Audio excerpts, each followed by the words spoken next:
Hello, I'm Steve Pemberton. Hello, I'm an actress.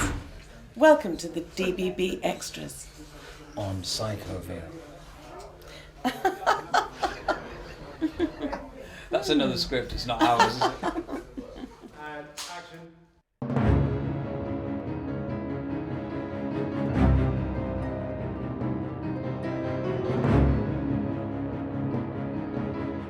This show's mad. I'm just a girl who can't say no. Actually, Look at it. Absolutely. yeah. See what we done.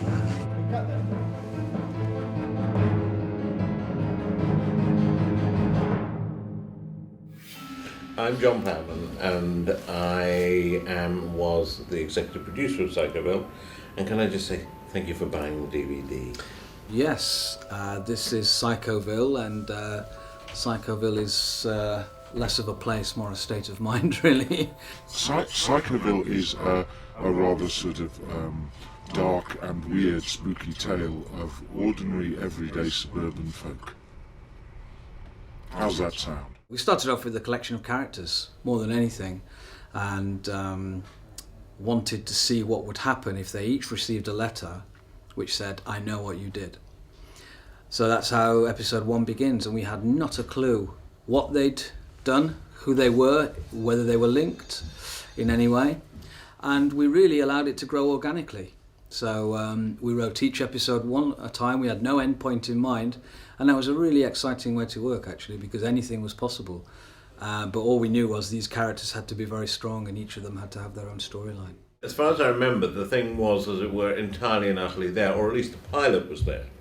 They sent a script in. They sent a script in. What do you think of this kind of thing? Yeah, but what do you, in that, you know, in the television world, comedy television, the world is divided into two. There are those who send scripts in which essentially say, please make this, please. And then there are scripts that arrive that essentially say, you make this or we take it somewhere else. Or we may spend some money on getting you rubbed out. And obviously this is in that latter category. And we did a pilot, and Justin brilliantly organised the pilot with quite a lot of the cast who are in it now. We did it on the same level as the audience, and it was a live audience. So that was strange to do a pilot, and when the audience are only like just a few feet in front of you, you can reach out and touch them. You're fucking frightening, to be honest. In a way, the nice surprise, almost, was that an audience found it hysterically funny. So what does that tell you about sick Britain? It was very hard to write the script. We wrote the first 3 in one block, and then we decided on certain things and where things would go, and then from there it was just a matter of very carefully planning each person's strand of the story, set of characters, and where we wanted them to get to, and then it was just the judicious task of eking out how many scenes you need to tell that story, and what jokes are within each one of those little returns to that character, because you can't just do the drama of it. You find yourself writing a scene that's just about storytelling, that's not a good sign, because you think, what's funny about this? We'd get scripts one at a time as they got further and further, and I think they got sort of taken over by it a bit, so that in a way, it was like a jigsaw puzzle. They knew that there were all these pieces, and they weren't quite sure what order they went. But it wasn't until we got the last script that it felt like It was a bit of a cobweb until the final episode. They felt they'd worked it out. And just like us, the audience will, I assume, say by the end of each episode, what was that? I need to know more. I need to know more. And we felt that way. We felt that way all through the development process. Yes. I like to work on jobs with Jennifer where we write the scripts after we've shot them. That's how we normally work. So this is a whole new thing to me, to have a script with words all written out that you can learn, that seem to fit with other scenes and everything. That's a whole new thing for me. We were kind of inspired by like Lost and 24 and Dexter and that kind of thing, where you are required to really follow it. And I think there's room for it. I don't think there's been a kind of, not a comedy thing that's done that, not here anyway. So I think that if we pull it off, that'll be a great achievement, because if it's funny as well, I think it'll be forgiven for however Byzantine it is. Have you fixed it yet, mate?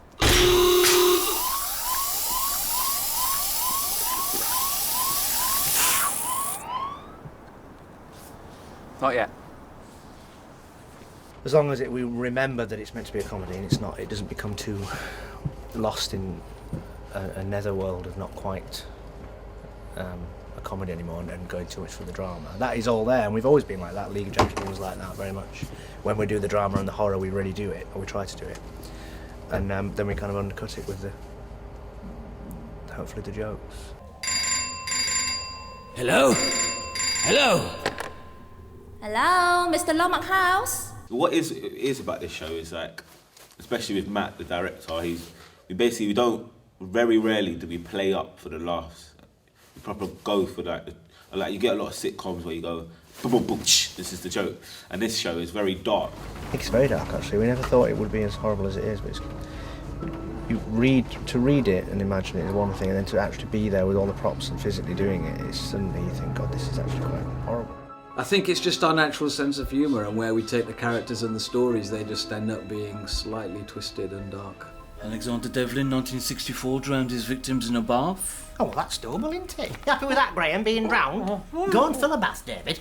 And put some matey in for him if you can find any. Do you have matey? Oh, David loves a matey bath.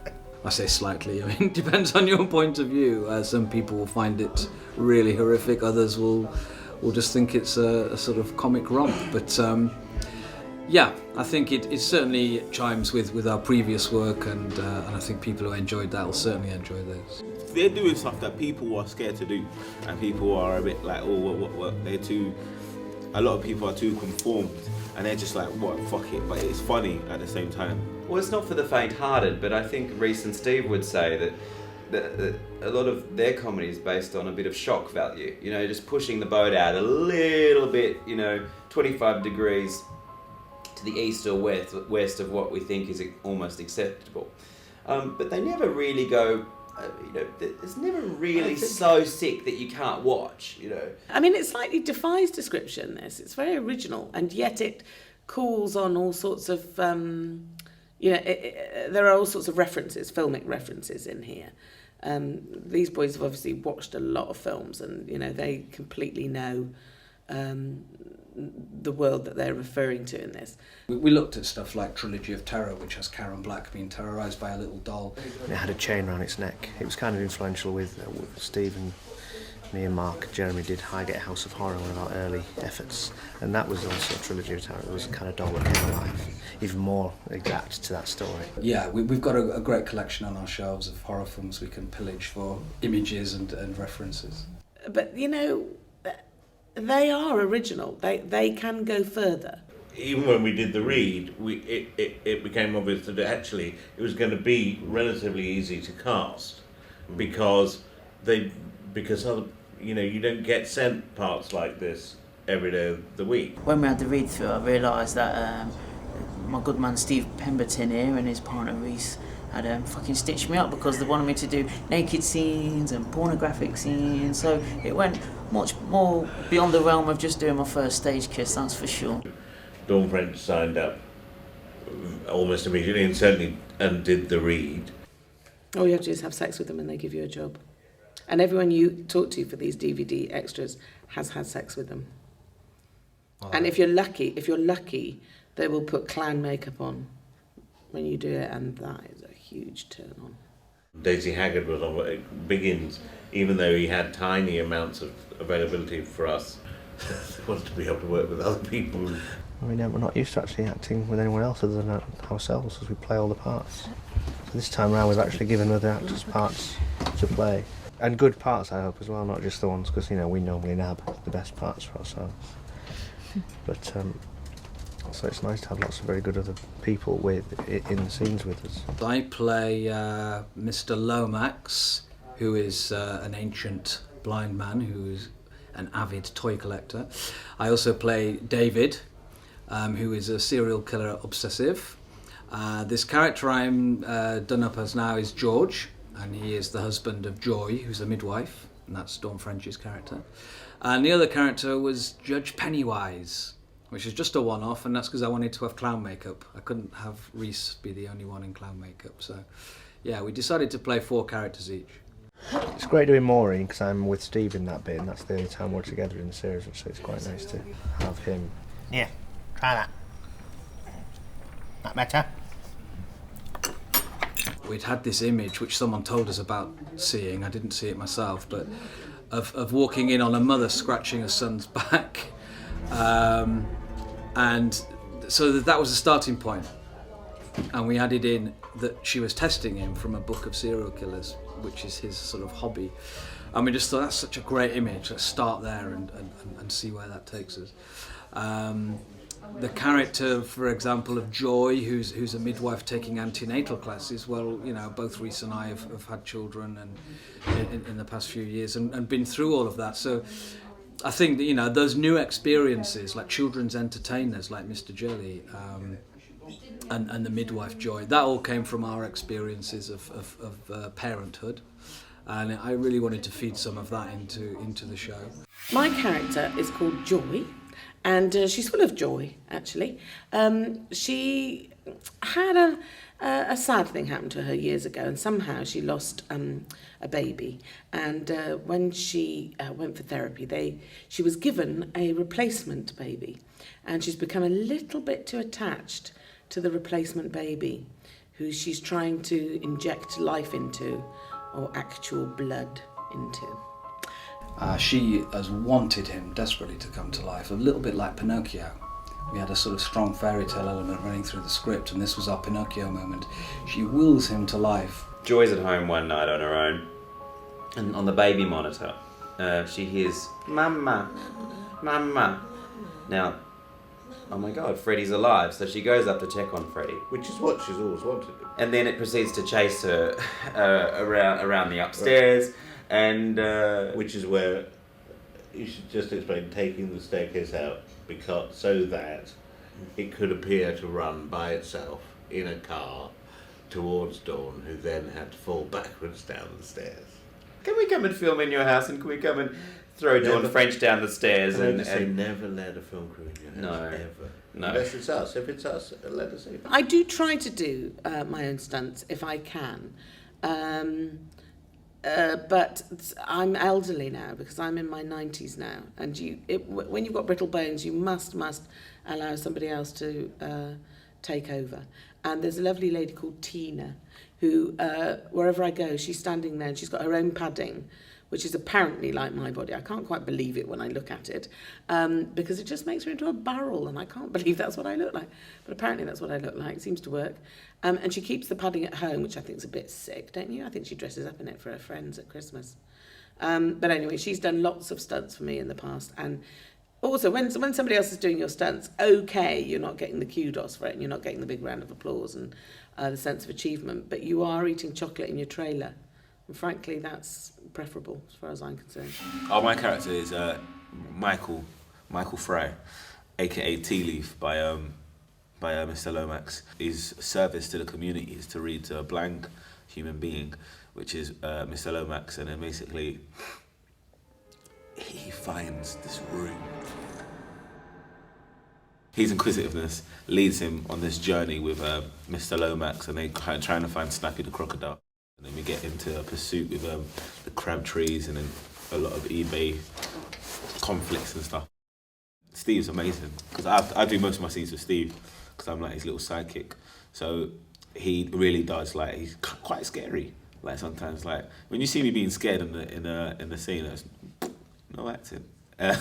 Pretty scared, because he would just like be like, it was a scene where he was like touching my face, and then he was like, "Oh yeah, so Tea Leaf, have you ever been touched? Ever been played with?" I'm like, "Oh, it's none of your business." He goes, "No, of course you haven't been." It's like, what the fuck? Do you know what I mean? But it's good fun. It's good fun. It's wicked. I'm Carol Fletcher, and I'm choreographing a scene on Psychoville with all the murderers. So the Boston Strangler, the acid bath murderer. And it's, for me, it started, I just had a meeting with Reece and Stephen and Matt, the director, and they just told me that they wanted this scene set in a tacky waxworks for me to just make it into a dance. Yeah, I think any series deserves a song, and we decided to set ours in the Chamber of Horrors with a load of singing serial killers. Giving their ode to killing. They suggest their own methods of killing to David, who is having a crisis of conscience about whether or not it's actually right to murder people. When I first read it, I thought, how is that going to work? 'Cause it's quite extraordinary. But in the rehearsal, it just came together so quickly. It just feels really like it's really tight. It's really going to be good. It's fun anyway. It's all a day's work. Joby Talbot, who's doing our music, has written the music for it, and it's great. It's very gothic and quite spooky. Because people were able to be as creative as possible, they wanted to do as much as possible, and I think everybody extended themselves. So I think the lovely to crew see. and the performers and everyone around the production thought we were embarking on such an extraordinary piece of work, and that that it's the sort of thing that doesn't come along every day, because it asks lots and lots of departments behind the camera and actors and designers and artists in front of the camera. It asks a lot of all of them. Eve Barr, the costume designer. You know, he's like a couturier rather than a costume designer. I mean, he got to work very closely with Reece and Steve over many weeks, sketching done ideas, and together they created the characters. So I mean, what a lovely thing for both parties. I have to say that also the makeup on this shoot put Reece and Steve on through their paces. You know, Yes. wearing prosthetics all day, and then for the last hour of the shoot having to turn into a completely opposite character, which is a clown that's also caked on and just like so hideous and hot. We've never used prosthetics as such before because we prefer to do things with our real faces, and you can do a huge amount without having to put a full mask on. Reece does have a couple of sort of jowl pieces for playing Maureen. For myself, no, I don't have any actual prosthetics. It's all done with makeup and incredibly skillfully applied makeup. The one thing I did do is, you probably noticed, I shaved my head.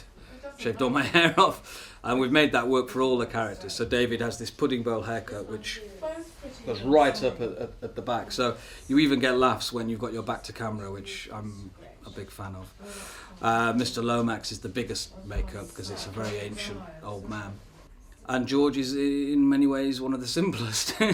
Nice sort of comb over and moustache, but it's great looking in the mirror and just thinking, yeah, these characters are also different to each other, and you know, it just really helps your performance to look in the mirror and see the character there in front of you. If you could help me find Snappy the crocodile, then that little boy who's still inside me will live on, and I won't end my days as just another sad, lonely old man. I can't hear a word you're saying. We talked to quite a number of designers, and and I think it's fairly fair to say that we chose Brian because when we told him how little money he'd got to make this a huge thing in lots of different locations, lots of different sets, he didn't walk out the door or burst into tears or hit us. And so that felt like a good reason to employ him, really. We shot almost the entire series in Mill Hill. In a very frightening Gothic building, which I believe was a seminary at one point. I hope it wasn't a seminary. That would be awful. And it was disused, which was even better because it meant design and wardrobe, not wardrobe, but design and props, and people didn't have to do too much because it was already pretty ghastly. We should explain probably about the business of the 7th episode. What actually happened was, normally British comedies are made in 6, as you know. What happened was the money was not going to, let's be honest, be enough, even with outside investment. It was never going to be enough to realise the vision they had. So we went to the channel and said, would you give us the money for a 7th episode if we do you 7? And they, thank God, said yes. And then we went to the boys and Stephen Reece and said, do you think you could write an episode which is cheap? Actually, they wrote the challenge brilliantly in the sense that they wrote an episode that is essentially 28 minutes of one take that takes place in one room with 3 characters, well, 4 characters if you count a dead body. And the boys took as their inspiration Alfred Hitchcock's movie Rope, where there's a body in the room and so on. And we did a sort of thing I don't think I've ever done, which was rehearsed the actors for 2 days. And then we rehearsed the cameras for 1 day, or 1 camera. And it really was a piece of choreography where, as it were, a scene would happen over by the door, a little bit of the scene would happen over by the door, so some stagehands would then have to come in quietly, very quietly, and pick up the sofa and move it out of the way so the cameras could come in. It's actually 2 takes. It's 1 take that finishes after 18 minutes, which is still extraordinary, and then 1 take that picks up, and we're not going to tell you where the mix is, you can find it. We dare but of course, even then, it's 6 try minutes longer than Hitchcock could ever do in Rope. In Rope, they shot in very long takes, but they could only ever shoot 12 minutes because that's all the film you could have in the camera.